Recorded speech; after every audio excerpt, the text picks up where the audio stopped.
Hi folks, this is Jay. Hope you're okay. Today we're looking at the life and portrait of Jesus by John J. John, and we're looking at the early ministry. And J. John writes, 3 phases can be identified in Jesus' ministry. In the first phase, Jesus was based in Judea, the southern part of Palestine, visited Jerusalem several times, and had only a few disciples on an informal basis. The second phase, Jesus was based in Galilee, where he called the 12 disciples, preached publicly on a large scale, and performed numerous miracles. The third phase of his ministry, Jesus left Galilee and moved south to Judea and the adjacent area of Perea for a final period of teaching before going to Jerusalem to face arrest, trial and execution. This all happened round about 27 to 29 AD. The exact year of his crucifixion is debated, with 2 probable dates being AD 30 to 33. The most likely scenario seems to be that Jesus began his ministry in the later part of AD 27 and was crucified on Friday, Passover AD 30, which fell the year of 7th of April. That we can be so certain about the precise date of Jesus' death is a reminder we are dealing with a real person, historical events. We are a long way from the world of myth.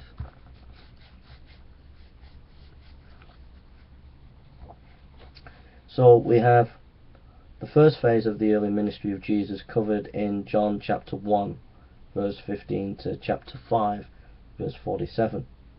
Probable date AD 27, AD 28. From the first 5 chapters of John we learn that Jesus spent time in Judea and Jerusalem before his main ministry in Galilee. During this period Jesus performed miracles, taught about eternal life, made reference to his own death and resurrection, and had some dealings with Jewish leaders, Samaritans and Gentiles. In Jerusalem, among those who should have received him gladly, Jesus found rejection and opposition. Despite John the Baptist preaching and his own teaching of miracles in Jerusalem, the nation had not repented. Second phase, the ministry in the north,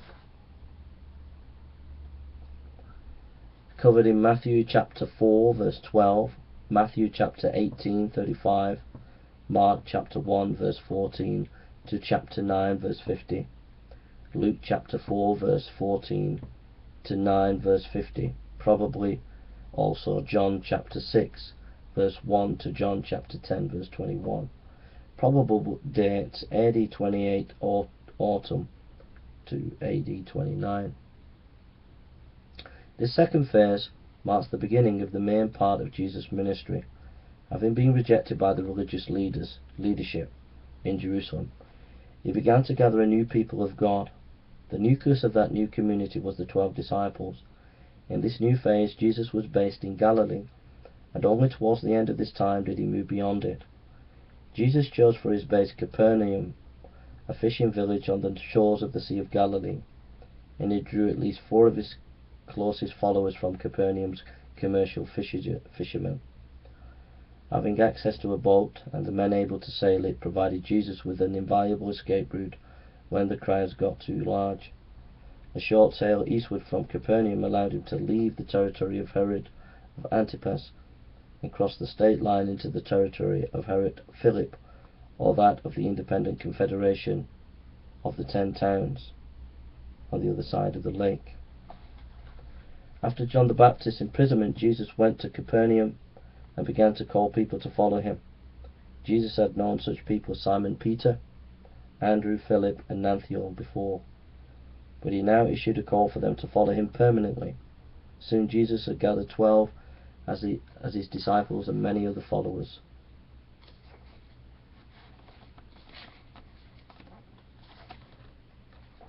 The turning point.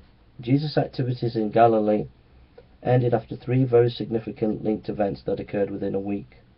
The first events took place in the village of Caesarea Philippi, just beyond the northernmost limits of Galilee. There Jesus asked the disciples who people thought he was, and received from Simon Peter the answer, "You are the Messiah, the Son of the living God." It's really important, if you go into the archaeological site of Caesar Philippi, there's a little place that was famous in that area by everybody, and in Caesarea Philippi there was a cave where people went to worship the many gods, and it was there that the disciples, Peter says, "You are the Messiah, the Son of the living God," which was a significant statement in that context.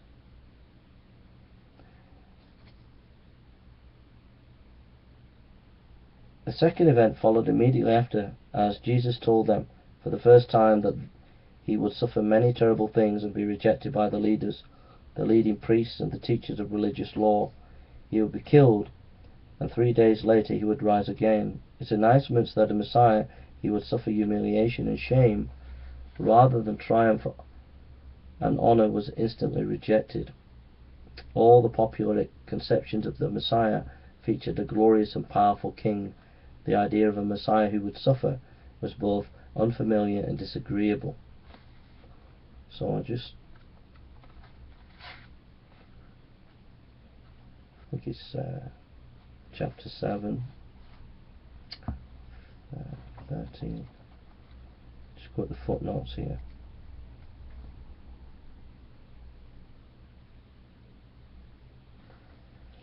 Yeah, let's go to Matthew 16:22.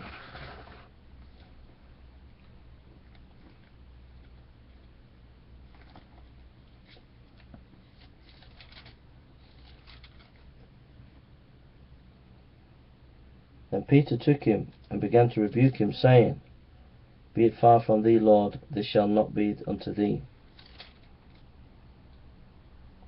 So verse 21, from that time forth began Jesus to show unto his disciples how that he must go into Jerusalem and suffer many things of the elders and chief priests and scribes, and be killed and be raised again on the third day. So that's the Lord telling his disciples about his ministry.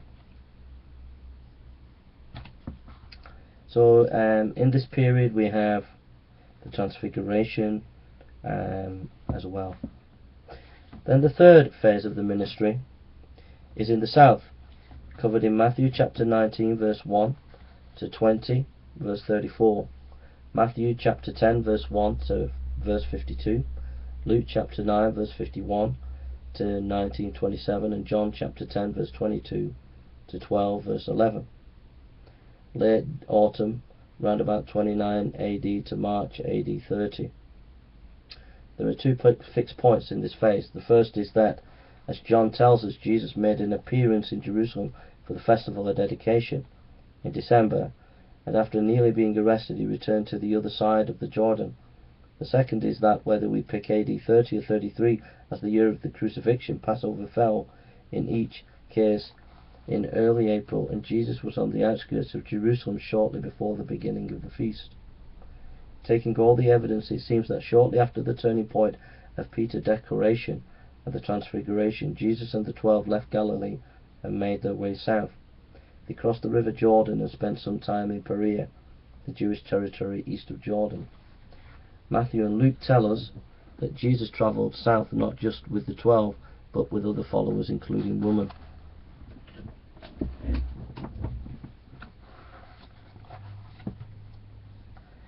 The mood of the party was darkened by Jesus making a third prophecy of his death and resurrection.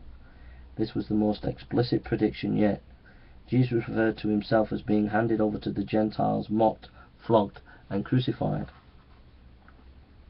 From Perea, Jesus and his followers made periodic excursions to Jerusalem. Jesus had friends at Bethany, half an hour's walk from Jerusalem, who hosted both him and the disciples on several occasions during the last months. The impressions we get of Jesus' activities at this time is that although he was still healing people and teaching in public, his priority was to spend time with his disciples.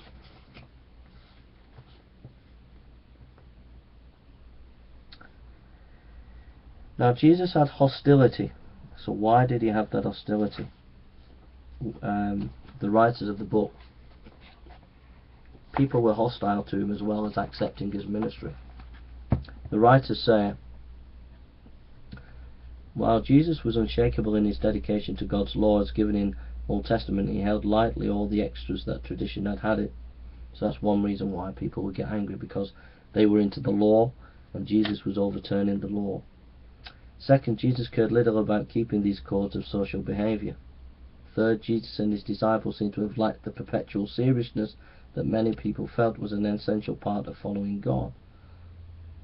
When his disciples were accused of not fasting, Jesus responded to the criticism was revealing. For John the Baptist didn't drink wine, and he often fasted, and you say he's a demon-possessed. And I, the Son of Man, feast and drink, and you say he's a glutton and a drunken and a friend of the worst sort of sinners. So they thought the Lord was a bit frivolous.